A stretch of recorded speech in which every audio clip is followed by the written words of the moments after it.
Welcome to a side quest episode of Respawn & Fire, specifically a BARF episode, a Backlog Accomplishment with Respawn and friends. The 2nd of December, I might add. We did a previous Demon's Souls one if you want to check that out. It's January. Oh my God, that's right. It is January right now. But like it's happening within a month of the Demon's Souls one, so it still counts. Still counts. This is my Robert De Niro face. Within a month. That's Robert De Niro. I am Holden DePardo, and we've got the dreamiest fan base of all time joining us from around the world right now. You can catch us usually on Twitch Sunday nights at 8:30 p.m. Eastern Time, YouTube and podcast services Tuesday morning at 9 a.m. Eastern Time for our regular episodes. But this is a Side Quest BARF episode where we're talking about Godfall. Little tinsy bit of a background on Godfall. Godfall is actually the first PS5 game we ever saw. When it was revealed at the Game Awards 2019. Jeff Keighley showed it off because Jeff Keighley shows off everything. And when did Jeff Keighley become the spokesperson for all video games? I don't know. I mean, that Kojima relationship must be magical because it feels like they coincided. So it was revealed at the Game Awards for the first time, first PS5 game that we had seen, and everyone kind of assumes it's made by Gearbox because Gearbox's logo was very prominently featured in that trailer, but it is just that they published the game. It was actually made by Counterplay, who made another game called Duelist or Dialist or something. I don't know. You were so scared of that. Duelist. It's Duelist with a Y. It's some other game. Yeah, it has a Y in 2016. It, but it's supposed to be Duelist. It's a collectible digital card game battler. Oh, sounds amazing. Yeah. So we're going to talk about this amazing game that we played that they just made called Godfall. It was a PS5 launch title. Robert De Niro, what did you think of Godfall? You know what I say about Godfall? Don't buy Godfall.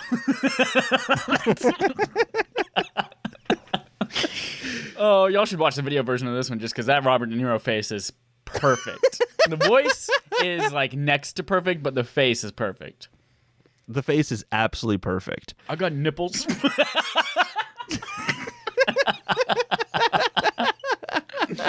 Yeah, my overall thing is just like don't spend the $70, let alone the like $100 digital deluxe edition. Do not spend that much money on this game. Oh my God, $100 for digital deluxe? Yeah, don't do that. No.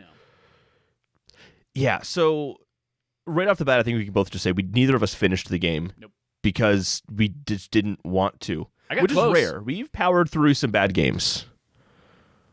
Yeah, and this one, it's very rare that we don't finish a BARF game. I feel like this, Far Cry 4, Resident Evil 1. We should put an asterisk, though. It's rare that both of us at the same time simultaneously do not finish a game. It's much more common that Holden doesn't finish it. But you were good last year. You were doing really well last year. I was very good. I was very good with the fear of Zelda's Lullaby, or Holden's Lullaby, I mean, coming down on me. Yeah, so I think we'll kind of break it down kind of point by point, but I think our initial impressions are both pretty much the same. It's like, it's just shockingly mediocre, which makes it really bad.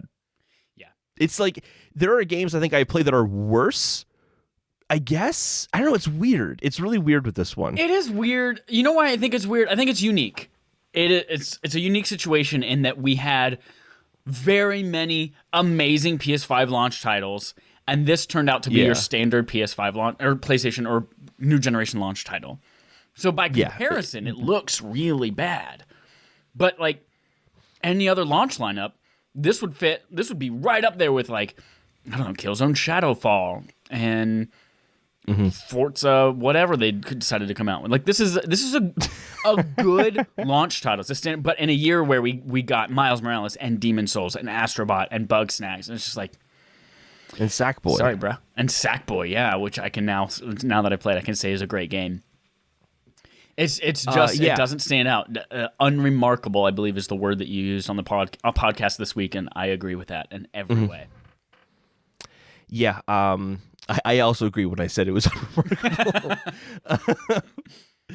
So I mean, it's just to kind of jump into the gameplay itself. It's a looter game, kind of like a Destiny, but it's about melee combat instead of shooting, in the shooty shoots. Chad, how do you think it stands out as a looter game?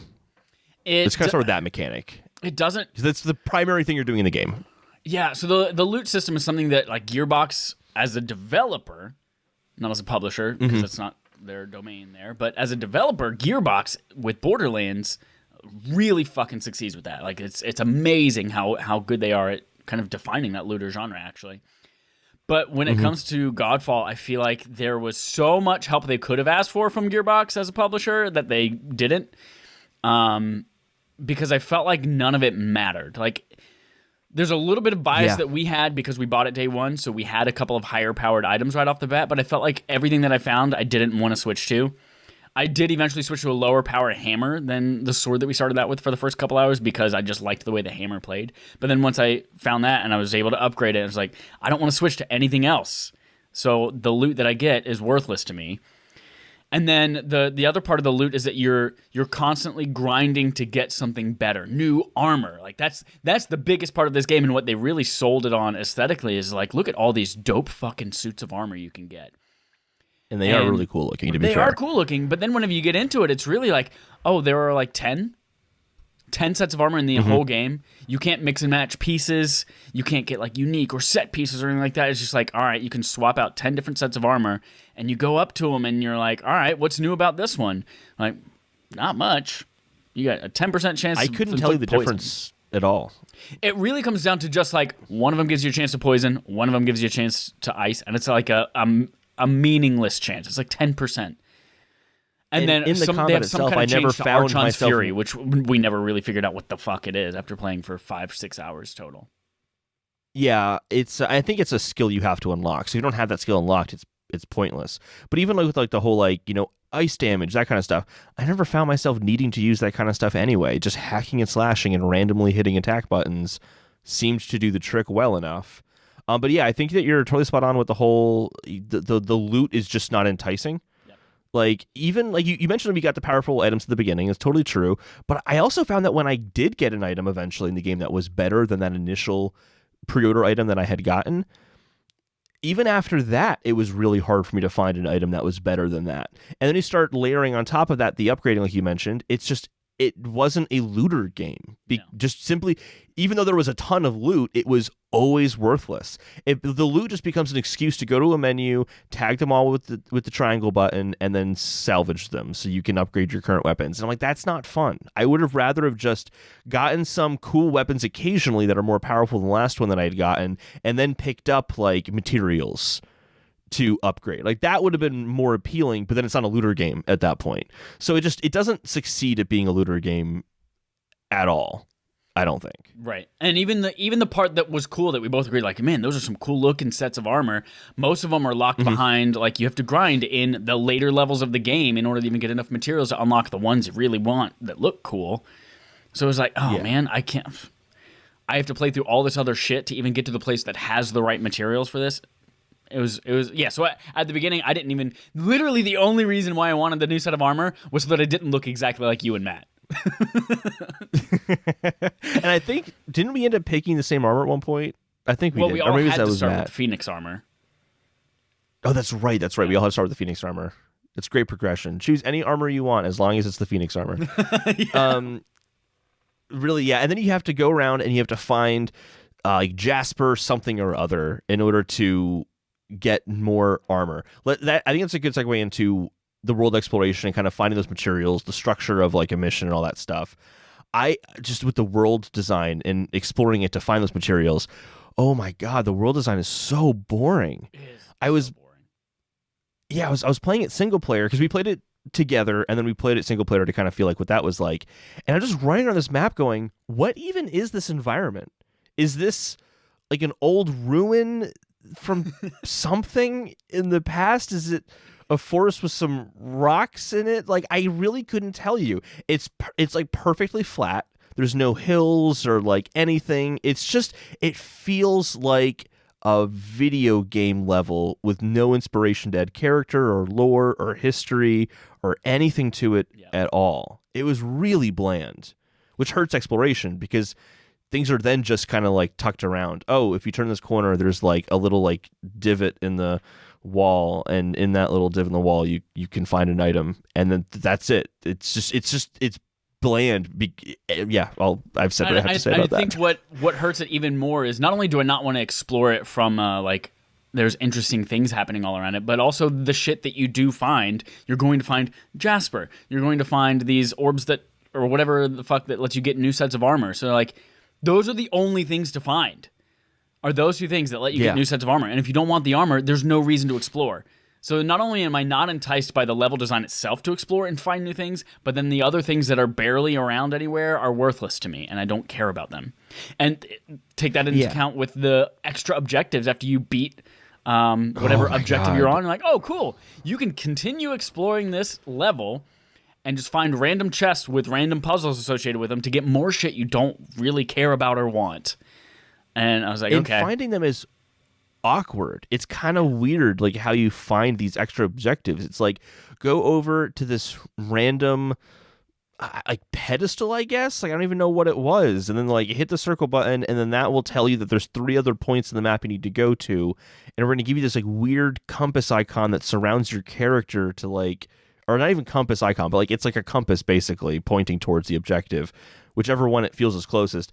And it doesn't work well because the level design doesn't lend itself to head generally in that direction, because then it starts to snake off in weird ways, and you're like, well, is straight towards the objective, which is technically right now, into a wall, or is it the left or the right path I'm supposed to take right now? And it's just not clear where it's even telling you to go.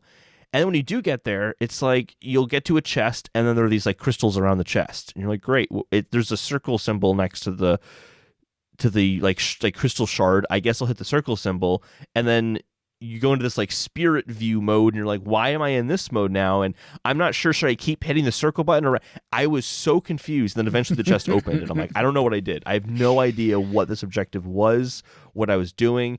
And that's really common throughout those kind of optional objectives. It's strange. I feel like they focused so much of their time and energy for this game. We'll talk about combat in a second, because that's where I think they put most of their energy. But I feel like the world, they focus so much on making it look really flashy without actually giving it any kind of substance to it, without thinking about good level design. Because, let's be honest, it is a gorgeous looking game. It's definitely gorgeous. The colors that they chose, the really saturated neon colors, the bright, there was bloom effects on everything, like just, I'm not going to say the R word, but sexually assaulting your eyes. It is a gorgeous game. In fact, you can see some of the screenshots that we've got on the screen. No one knows what you're talking about now. I don't want to say the word rape anymore. Okay. So it's a gorgeous world, and everything is made out of these really like gaudy, shiny gold materials, and everything's reflective, and they put so much energy into that then they're like, oh, well, it's like putting lipstick on a pig. It doesn't matter if what's underneath is awful if the lipstick looks pretty. So I think the lipstick was gorgeous. I'm going to give them props for props. I was fooled for a second. It looks gorgeous, and it really took the ray tracing, all that power of the PS5, and put it to good use there. Yeah. So you mentioned the combat. Let's jump into the combat, because I think that is the best part of the game. It is the part I was looking forward to most. And every time I saw it, well, starting with just the idea that the guy who did the combat design for God of War 2018 also did combat design for this game. And that's what really was like... I forgot about that. Yeah, and that's what got me interested in it. Like, I saw it at first, I was like, oh, that looks like a cool game. But then I learned that, and I was like, oh, this game might be really good. And then the more that we saw of it, every trailer, it kind of resembled a different type of game. It was like, oh, that looks very God of War. And then they released another trailer. It was like, whoa, it actually looks like it has some Dark Souls elements to it. And they released another trailer. It was like, wow, it actually looks like it has, some hack and slash Diablo type elements to it. And so every single thing was like, I don't really know what this combat is, but it's flashy and it looks cool. But then, like everything else, it's all just flair and fluff and not a lot going on. I think it wouldn't have been as bad if it weren't for the lack of a lock-on system, I guess. But then it kind of does have lock-on. It kind of has one. But the camera doesn't track with it for some reason. So like you'll dodge something and now you can't see the enemy you dodge from, so you have to kind of do more maneuvering to get back into the action than you would in like a Souls or even, God of War. And it really hurts the experience. Especially when you have two other players with you jumping all over and kind of adding to the chaos. Yeah. I feel like that was actually what ruined the combat for me, is just how terribly unbalanced it is between solo and multiplayer. Because my first experience with, obviously you have to play through the very first level by yourself, and you're like, oh, I kind of get this. There's a little bit of skill to the combat. Fighting the boss, okay, I got to learn how to dodge and parry a little bit.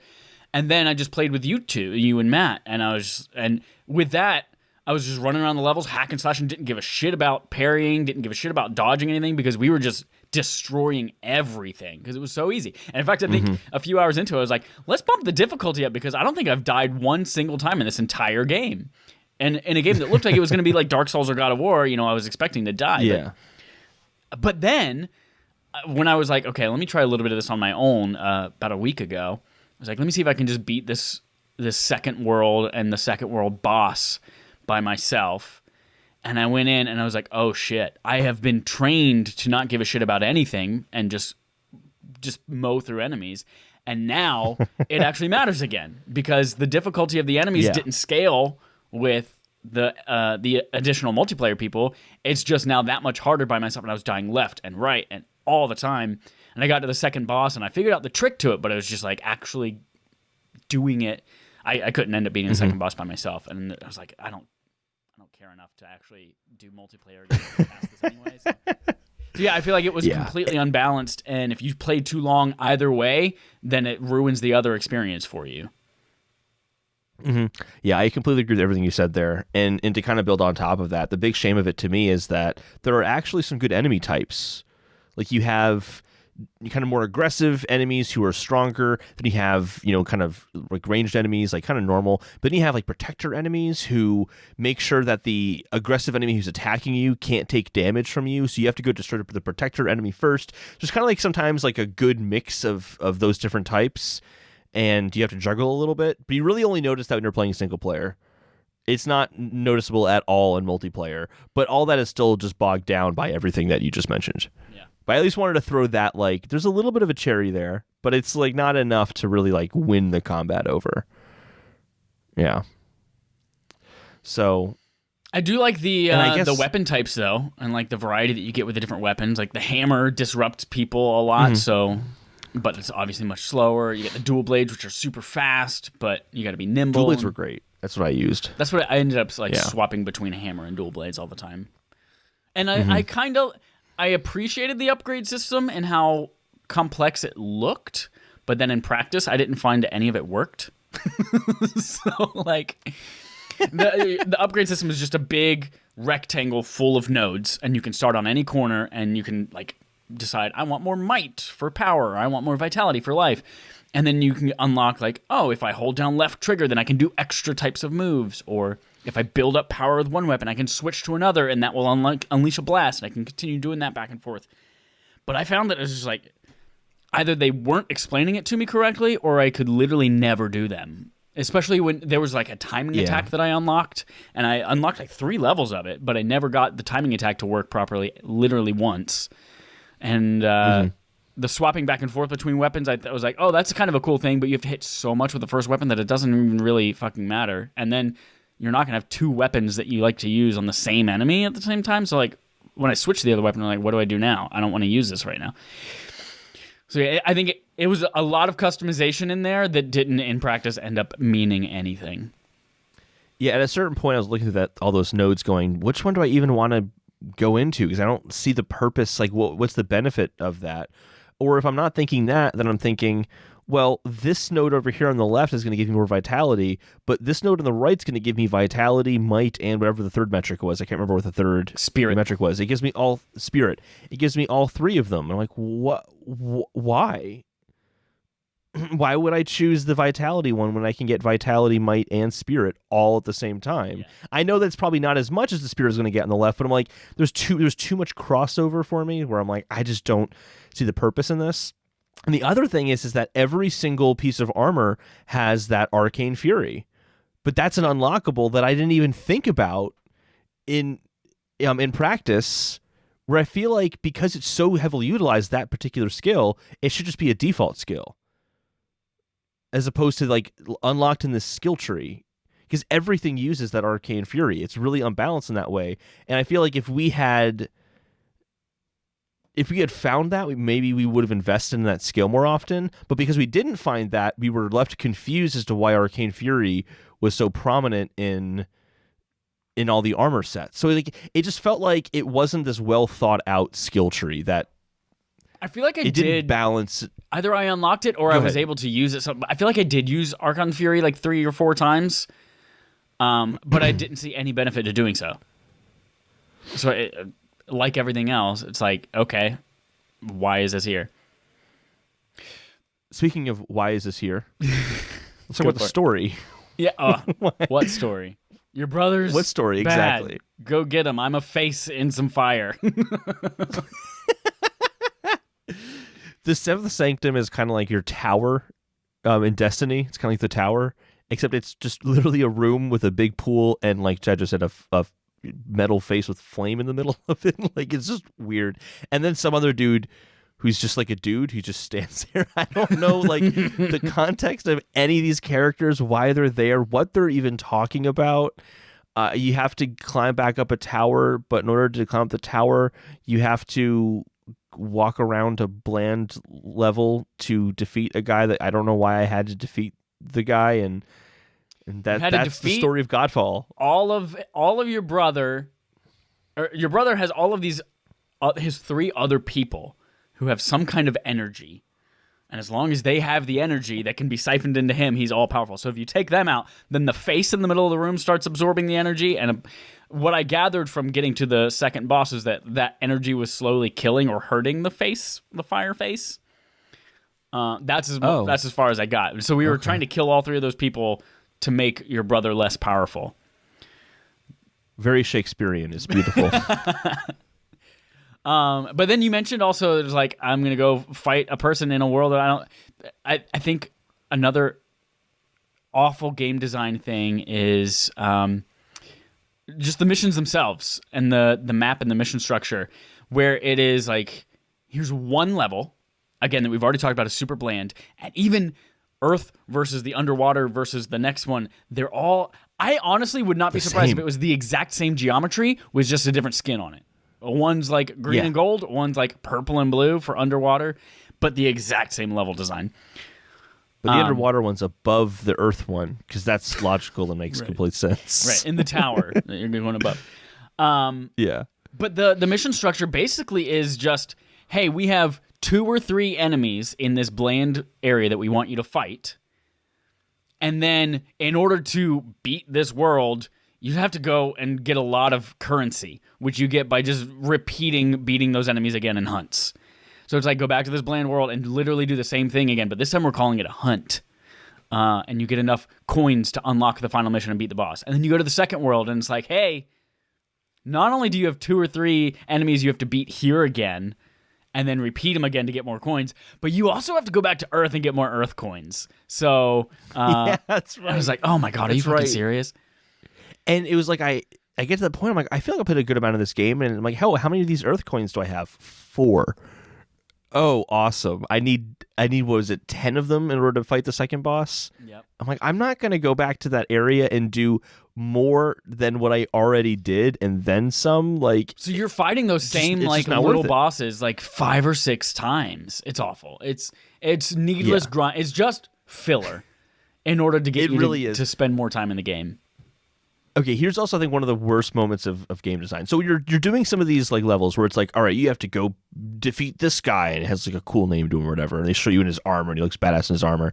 You have to go find him, and there is like a little bit of a journey sometimes to get to that boss. But then there was one we get to, and it's like, oh, you have to beat this guy in 15 minutes in order to get a bonus. And I'm like, oh, how long is it going to take to find him? Immediately. He was there immediately. Yeah. We beat him in less than 2 minutes, and it was over. And I'm like, oh, wow, they really could have brought down that 15-minute time frame. It was just, the structure of every mission just is not thought out. No. And I think, I can't remember if you call that in this podcast or in past podcasts, but like, it's just screams trying to get this out for launch. That was the goal the entire time. Yeah. They want to be a flashy launch game, and that was it. And they succeeded. It was flashy. Got my money. Yeah, so I feel like I think that we've kind of covered all of our thoughts on Godfall, unless you have anything else. No, just you want to in mention. general. I know it might look cool, but don't get it. If you need to get it, wait till it's like super sale, like $10 or $20 If most. you need to. I imagine it will probably be a PlayStation Plus title pretty soon, especially as we saw 100%. like Bugsnax and now Maneater, and then Destruction All-Stars will be in February, and I assume Godfall is going to be like that barrel of stuff that they're scraping together to try to give you for free. So They got to offer a PS5 game for free every month or two, so yeah, it's going to end up there eventually. Even then, I still wouldn't really recommend getting it at that point. Like, it's not even worth playing at that point. There's so many other things. If you have completed your backlog 100%, and you have beaten every new game that you want to beat, and you're like, God, I have to play something, and I really don't want to replay another amazing game. Play Duke Nukem for a second time. Brent. Like Duke Nukem. Then, yeah, I guess you should pick up Godfall, but there's so much stacked on top of that you should play first. Yeah. 100%. All right. 100%. All right, well, I think that sums up our thoughts of Godfall. Be sure to never check that game out. Check out Demon Souls instead, which is our other BARF game for, do Demon Souls. Last month, technically speaking. Thanks for joining us. And for our usual sign-off, Chad? That's it. I didn't know you were going to throw that at me. I got you.